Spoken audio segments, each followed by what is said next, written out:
데살로니가 전서. 이 책은 바울의 서신 중 가장 먼저 기록된 서신으로 추정되며 배경 이야기는 사도행전에서 찾아볼 수 있습니다. 고대 그리스 도시인 데살로니가는 바울과 그의 동역자 실라가 방문했던 곳인데요. 그들이 그곳에서 예수님에 대한 복음을 전한 지 단 한 달 만에 많은 유대인과 그리스인들이 예수님께 충성을 바치게 됩니다. 그래서 그들은 이곳에 최초의 교회 공동체를 개척하게 되었죠. 그런데 문제가 발생했습니다. 바울이 부활하신 예수님을 세상의 진정한 주로 선포하자 의심을 사게 된 것인데요. 데살로니가 그리스도인들은 예수님이라는 다른 왕의 존재를 선언함으로써 결국 로마 황제 시저를 거역했다는 혐의를 받게 되었습니다.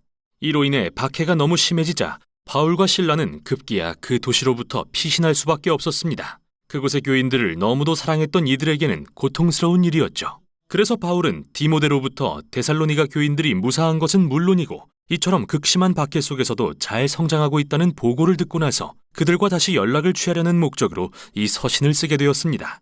그는 이 서신을 두 개의 주요 부분으로 구성했는데요. 전반부에서는 예수님에 대한 그들의 신실함을 칭찬하고 후반부에서는 예수님을 따르는 자들로서 계속 성장하기를 도전합니다. 그리고 이 두 부분은 세 개의 기도로 둘러싸여 있는데 서신의 도입부는 감사의 기도로 시작됩니다. 그리고 두 부분은 하나의 기도를 통해 연결되고 종결부의 마지막 기도로 서신 전체가 마무리됩니다. 참 아름다운 구성이죠. 바울은 데살로니가 교인들이 박해에도 불구하고 보인 믿음과 사랑의 수고와 예수님에 대한 소망으로 인해 하나님께 감사드리며 기뻐합니다. 이어서 그는 우상숭배자요 다신론자였던 그들이 회심한 이야기를 꺼냅니다. 그들의 문화에는 그리스와 로마 신들을 숭배하는 제도와 관습이 삶의 모든 영역에 속속들이 침투해 있었는데요. 바울은 그들이 어떻게 우상들을 버리고 돌아와서 살아계신 참 하나님을 섬기며 이제는 하나님의 아들이 하늘로부터 오실 것을 기다리고 있는지 이야기합니다. 데살로니가 같은 도시에서 창조주이신 이스라엘의 하나님과 왕이신 예수님께 충성하기로 결심하는 것은 이웃으로부터의 소외와 가족의 적대라는 대가를 요구했습니다. 하지만 데살로니가 교인들은 그들을 위해 죽으신 예수님의 놀라운 사랑과 재림에 대한 소망이 그 모든 걸 가치 있게 한다고 믿었죠. 그 후 바울은 데살로니가에서 벌인 사역과 그곳 사람들과 쌓았던 아름다운 우애를 회고하면서 정말 친밀한 은유적 표현을 사용합니다. 그들은 그를 마치 자녀처럼 대했고 그는 그들에게 마치 어머니요 또한 아버지와 같았다고 말이죠. 그는 우리가 하나님의 복음은 물론 우리의 생명까지도 여러분에게 주기를 기뻐한 것은 여러분을 이토록 사랑하기 때문이라고 말하는데요. 여기서 바울은 우리에게 그리스도인 리더십의 본질은 힘과 영향력을 갖는 게 아니라 건강한 인간관계와 겸손한 사랑의 섬김이라는 것을 상기시킵니다. 그는 그들에게 자신이 한 번도 돈을 요구한 적이 없으며 오직 예수님의 이름으로 사랑하고 섬겼다는 것을 기억하라고 합니다.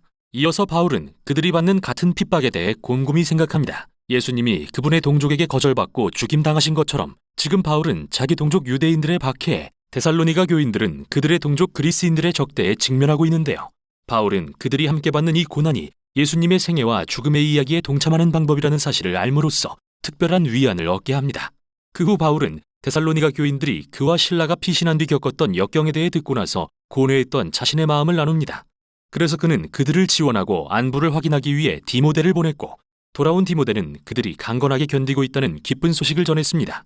그들은 예수님께 신실했고 하나님과 이웃을 향한 사랑이 가득했으며 바울이 그들을 그리워하는 만큼 그를 간절히 보고 싶어 했죠. 이에 바울은 그들의 인내를 위한 기도로 전반부를 마무리합니다.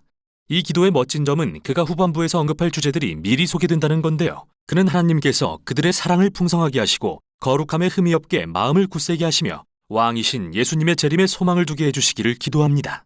서신의 후반부를 시작하면서 바울은 그들에게 예수님의 가르침에 일치하는 삶을 살라고 권면합니다. 이 말은 무엇보다도 진지하게 거룩함과 성적 순결에 힘쓰라는 의미인데요. 주위의 문란하고 성적으로 유해한 문화와는 달리 그들은 예수님의 가르침을 따라서 서로에게 헌신하는 결혼이라는 언약관계의 안식처에서 성의 아름다움과 능력을 경험해야 합니다. 하나님은 성적인 죄악을 심각하게 여기시며 바울은 그것은 사람들과 그들의 존엄성을 더럽히고 파괴한다고 말하죠. 또한 예수님을 따른다는 것은 다른 사람을 사랑하고 섬기는 헌신을 의미합니다.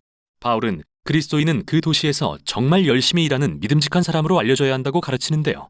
이는 단지 돈을 버는 게 아니라 자신의 필요를 채우고 필요에 처한 사람들에게도 너그럽게 베풀 수 있도록 재원을 갖추라는 말입니다. 이후 바울은 데살로니가 교인들이 예수님의 재림에 대한 미래의 소망과 관련해 제기했던 여러 질문에 대해 다룹니다. 최근에 데살로니가 교회의 그리스도인 중 몇 명이 아마도 순교를 당해 죽은 것 같습니다. 그래서 친구들과 가족들이 예수님의 재림 때 그들이 어떻게 되는지 궁금해했죠. 그러자 바울은 상실과 슬픔은 존재하지만 죽음조차 그리스도인들을 예수님의 사랑에서 떼어놓을 수 없다는 것을 분명히 합니다. 그분이 왕으로 다시 오실 때 산 사람과 죽은 사람 모두를 그분께로 부르실 것입니다. 바울은 여기서 아주 멋진 이미지를 사용합니다. 당시 로마에 속한 어떤 도시에 황제가 방문하게 되면 그 도시의 사절단이 나와 황제의 도착을 환영했는데 바울은 일반적으로 이를 묘사하는 단어를 써서 왕이신 예수님의 재림에 적용합니다. 예수님 역시 그분의 백성으로 구성된 사절단의 환영을 받으며 오실 것입니다. 그들은 공중에서 주님을 영접해 이 땅으로 호위할 것이며 그분은 이곳에 정의와 평화의 하나님 나라를 세우실 것입니다. 이제 바울은 바로 이 소망이 예수님을 향한 데살로니가 교인들의 신실함의 동기가 되기를 바랍니다. 그래서 그는 황제가 평화와 안보를 제공한다는 저 유명한 로마의 정치적 선전을 조롱합니다.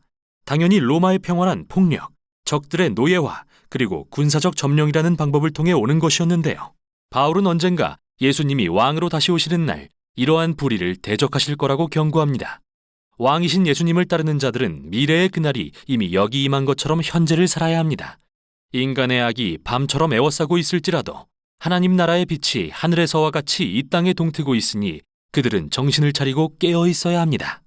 바울은 서신을 시작할 때처럼 하나님께서 그들의 삶을 거룩하게 물들이시고 왕이신 예수님이 다시 오실 때까지 구별하여 온전히 헌신되고 흠이 없게 지켜주시기를 소망하는 기도로 이 모든 권면을 마무리합니다. 데살로니가 전서는 맨 처음부터 우리에게 예수님을 왕으로 따르는 것은 진정으로 문화에 역행하는, 즉 거룩한 삶의 방식을 낳는다는 사실을 상기시킵니다. 이는 때때로 사람들의 의심과 이웃과의 갈등을 야기할 것입니다. 그러나 예수님을 따르는 자들은 그러한 적대에 언제나 사랑으로 반응하고 반대에도 은혜와 너그러움으로 맞서야 합니다. 그리고 이러한 삶의 방식의 원동력은 바로 죽음에서 부활하심으로 이미 시작된 예수님의 나라가 장차 오실 거라는 소망입니다. 거룩함, 사랑, 그리고 미래의 소망, 이게 바로 데살로니가 전서가 전하는 내용입니다.